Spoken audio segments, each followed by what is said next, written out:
Hey there, subscribe to my channel, and also press this bell icon so you never miss any new updates, cause whenever we upload new video you will get a notification on your phone. The test is in 4 parts, Part 1, Part 2, Part 3, and Part 4. Now look at Part 1. Part 1. First, you have some time to look at questions 1 to 4.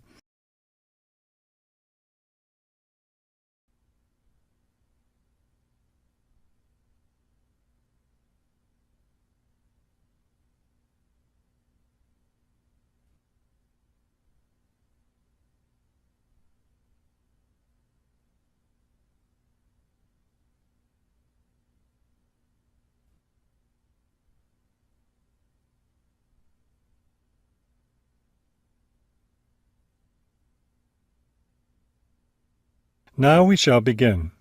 You should answer the questions as you listen, because you will not hear the recording a second time. Listen carefully and answer questions 1 to 4. Global Bicycle Tours, may I help you? Yes, thank you. I'd like to sign up for a bicycle tour. Which tour were you interested in? We have the River Valley Tour coming up in June and the Mountain Tour in July. The River Valley tour is in June. I thought it was in May. It actually takes place the first week of June. Oh, I see. Well, I can still do that. The River Valley tour is the one I want. Splendid. Just let me take your information. May I have your name, please? Carla Schmidt. That's Carla with a K, not a C.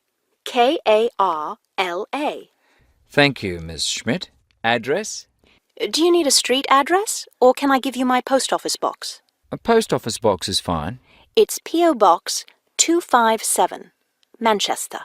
Thank you. Okay, next. Will you be bringing your own bicycle, or do you want to rent one from us? I'll bring my own. Excellent.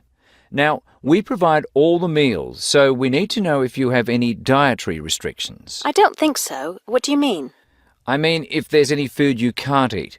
Some people have food allergies or are vegetarian or have to avoid dairy products, things like that. Oh, I see. Well, yes, I'm a vegetarian. I never eat meat. Before you hear the rest of the conversation, you have some time to look at questions 5 to 10.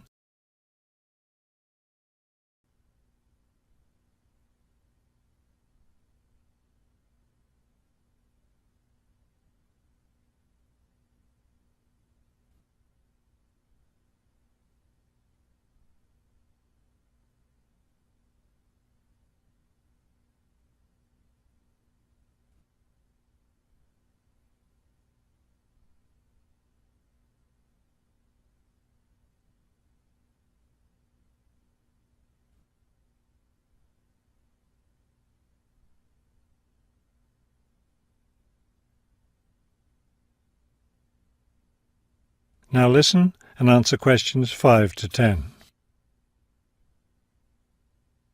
All right, I'll make a note of that. Now, the total cost of the tour is $750. That much? The price includes everything. Food, hotel, transportation, everything. Everything? Yes, everything. The only other thing is you'll want to tip the tour guide. We usually recommend 5% of the total tour cost. A 5% tip. I guess that's reasonable. In order to reserve your space on the tour, I'll need a 30% deposit. Do you need that right away? We generally ask for the deposit at least 4 weeks before the tour begins. The River Valley tour begins, 6 weeks from now. So you'll need to pay the deposit in 2 weeks. I think I can do that. I wonder if you could tell me something. How will our luggage be transported? Do we carry it on our bicycles? No, you leave that to us.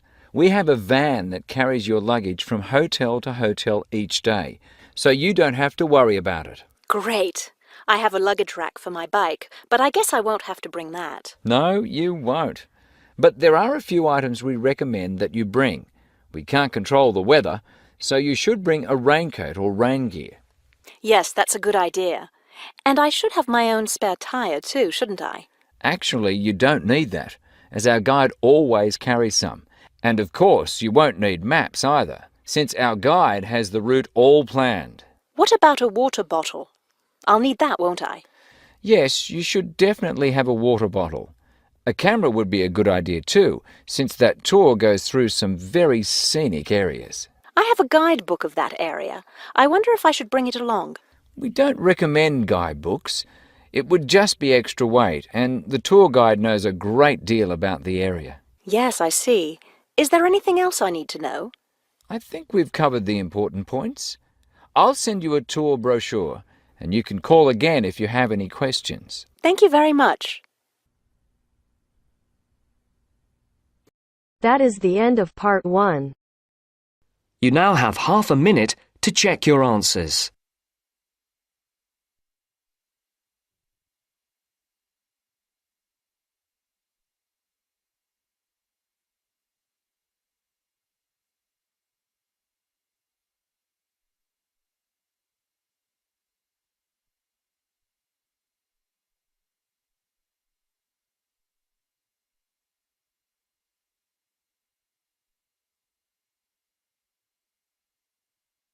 Now turns to part 2. Part 2. You will hear an interview conducted by an interviewer special with the scientist Peter Piot, who discovered Ebola, a dangerous disease. Both of them are conversing about the disease and its origin. First, you have some time to look at questions 11 to 15.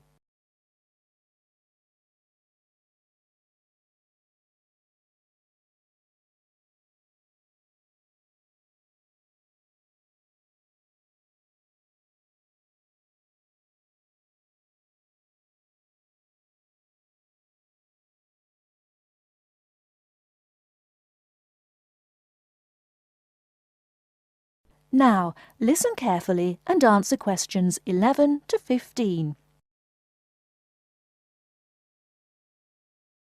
Professor Piot, as a young scientist in Antwerp, you were part of the team that discovered the Ebola virus in 1976.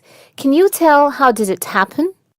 I still remember. Some day in September, a pilot from Sabina Airlines brought us a shiny blue thermos and a letter from a doctor in Kinshasa, in what was then Zara in the thermos. He wrote there was a blood sample from a Belgian nun who had recently fallen ill from a mysterious sickness in Yambuku, a remote village in the northern part of the country. He asked us to test the sample for yellow fever. These days, Ebola may only be researched in high-security laboratories. How did you protect yourself back then? We had no idea how dangerous the virus that we were dealing with was. And there were no high-security labs in Belgium back then. We just wore our white lab coats and protective gloves. When we opened the thermos, the ice inside had largely melted and one of the veils had broken. Blood and glass shards were floating in ice water. We fished the other, intact test tube out of the slop and began examining the blood for pathogens using the methods that were standard at the time. But the yellow fever virus apparently had nothing to do with the nun's illness. No, and the test for Lassa fever and typhoid fever were also negative. What then could be? Our hopes were dependent on being able to isolate the virus from the sample. To do so, we injected it into mice and other lab animals. At first, nothing happened for several days. We thought that perhaps the pathogen had been damaged from insufficient refrigeration in the thermos. But then, one animal after the next began to die. We began to realize that the sample contained something quite deadly. But you continued. Other samples from the nun who had just died arrived from Kinshasa. When we were just about able to begin examining the virus under the electron microscope, the World Health Organization entrusted us to send all of our samples to a high-security lab in England. But my boss at the time wanted to bring our work to a conclusion no matter what. He grabbed a vial containing virus material to examine it, but his hand was shaking and he dropped it on a colleague's foot. The vial shattered. My only thought was, oh shit! We immediately disinfected everything, and luckily our colleague was wearing thick leather shoes. Nothing happened to any of us.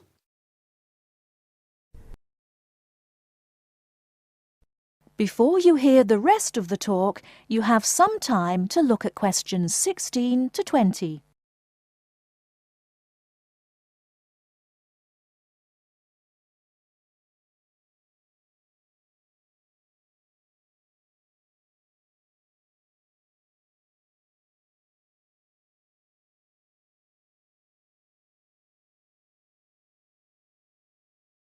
Now listen and answer questions 16 to 20.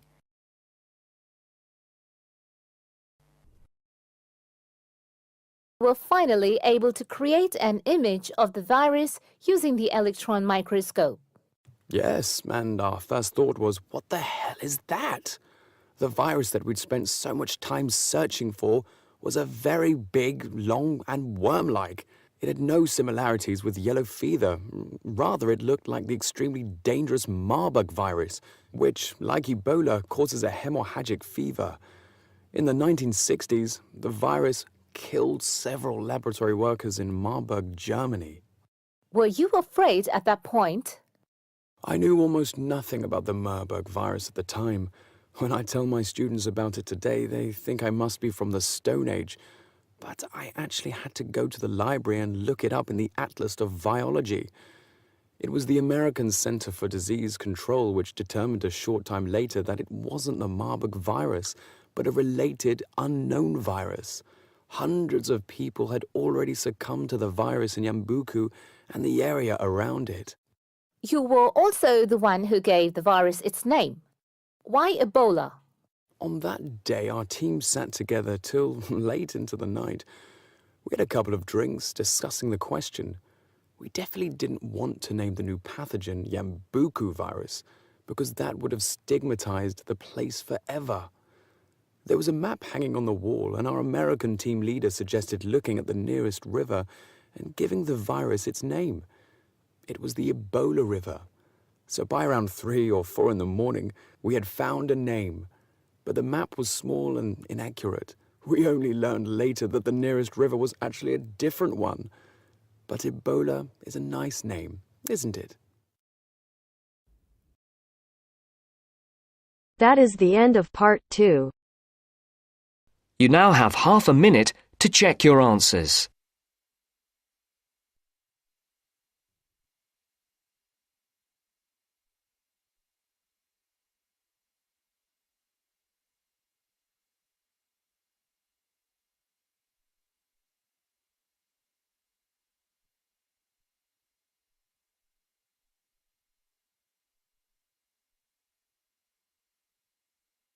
Now turns to part 3. Part 3. Mr. Jackson, who feels that he is physically unfit, is consulting with his doctor about his health condition. Before you listen to their conversation, you have a chance to read questions 21 to 24.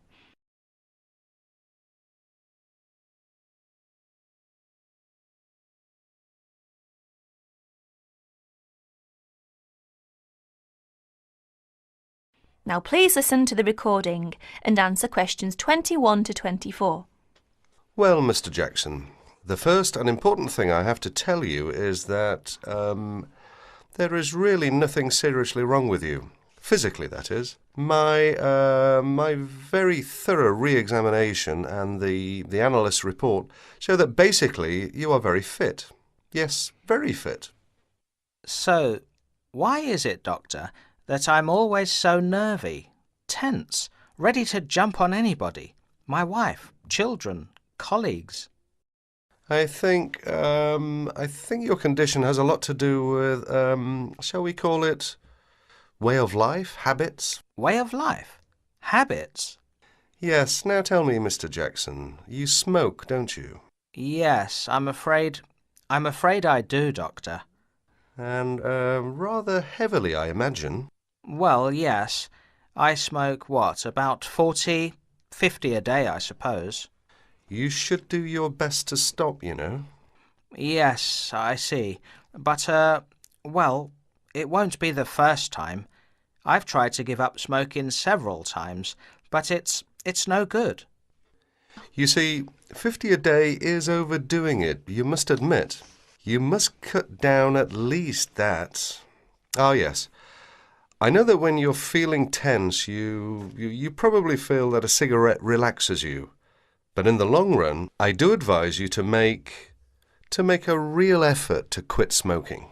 Of course, but, well, it's easy to say give it up or cut it down, but, oh, you know. Well, in my opinion, you have no choice. Either you make a real effort or there's no real chance of your feeling better. You see, well, obviously I could prescribe some kind of tranquilizer, but would that help? I'd prefer, and I'm quite sure you'll agree, I'd prefer to see you really back to normal, not just seemingly so. And that's my reason for asking you several more questions about your other habits. Right.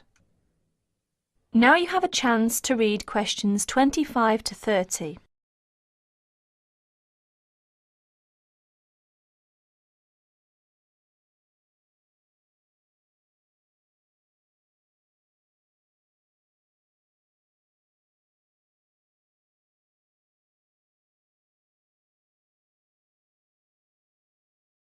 As you listen to more of their conversation, answer questions 25 to 30.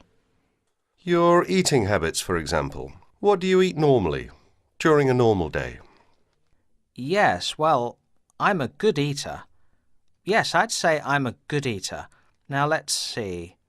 Up at 8 in the morning, and my wife has a good breakfast ready. A good breakfast? The usual. A cereal followed by bacon and eggs with fried bread and perhaps a tomato or two. Then toast and marmalade, all washed down with a couple of cups of tea. Yes, I really enjoy my breakfast. Yes, I can see you do, but I'd advise you to eat rather less. We'll come to that later. Go on. Then lunch. No, first brunch. A cup of coffee and a bun at 11. Lunch has to be quick, because there's so much to do in the office about that time, so I have a pint and a sandwich in the pub. All very hurried. Try to be in less of a hurry. But I make up for it in the evening. I get home at about 7. Dinner's around about 8. Yes, my wife's an excellent cook. Excellent. It's usually some meat dish, and we like spaghetti as a first course. Spaghetti, a meat dish, cheese, sweet. But then, at the end of the day, shall we say, then I begin to feel on edge again. Most evenings after dinner, we read or watch TV, but I get this terrible feeling of tension. Well, I'm sorry to have to say this because you obviously enjoy your food, but I really do recommend that you eat less, and secondly, that you eat more healthily. Instead of having that enormous breakfast, for example, try to be content with fruit juice and some cereal. I see, but 11's right. Well, that's all right, but lunch should be more leisurely. Remember, your health is at stake, not your job. As for dinner, I'd advise you to eat a soup, perhaps, with a salad. A salad followed by some fruit. But my wife's cooking is superb, granted. And she probably enjoys preparing delicious meals for you. If you like, I'll have a word with your wife. No, that won't be necessary. Thanks just the same, Doctor, but no.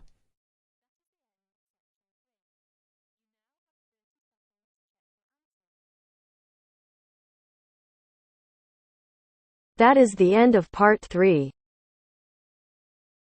You now have half a minute to check your answers.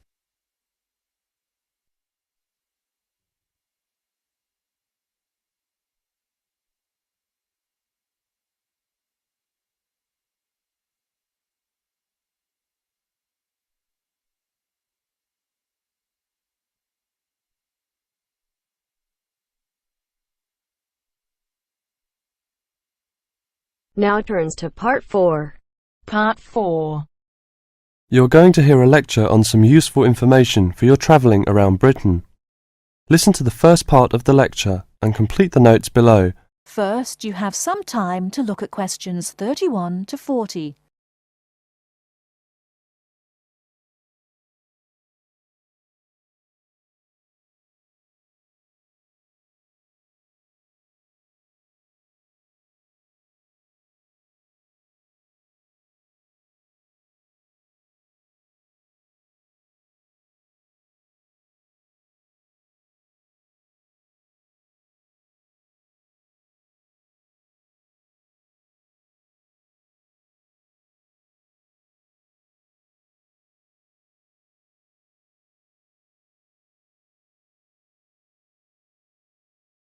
Now listen carefully and answer questions 31 to 40. Good afternoon and welcome to the session on Britain. This afternoon I would like to provide some useful information for you about travelling around Britain. Britain has over 700 tourist information centres. You will find them at major ports, airports, stations, historic landmarks and towns and holiday centres. So just look out for this sign that says Tourist Information. The staff will be able to answer your holiday queries as well as provide essential maps, guides and brochures. Tourist information centres at major ports and airports in London and addresses of British Tourist Authority European offices are all listed on the Tourist Information Centres. Now let's talk about the telephone in Britain. You know, Britain is well supplied with public telephones. Street kiosks take 10-pence coins. In city centres, mainline railway stations, airports, and central London underground stations, payphones and card phones are in operation. For the latter, small plastic phone cards are used, and these come in 10, 20, 40, 100, and 200 units, and can be bought at post offices, news kiosks, station bars, and shops where the green and white card phone sign is displayed. When using the different public telephone systems, make sure you read the dialling instructions carefully. Now, let's see the banks in Britain. There are 24-hour banks at London's two main airports. One is Heathrow and the other is Gatwick. Otherwise, banks are normally open from 9:30 to 15:30 hours, Monday to Friday. Barclays Bank and National Westminster Bank offer a Saturday morning service at some of their branches.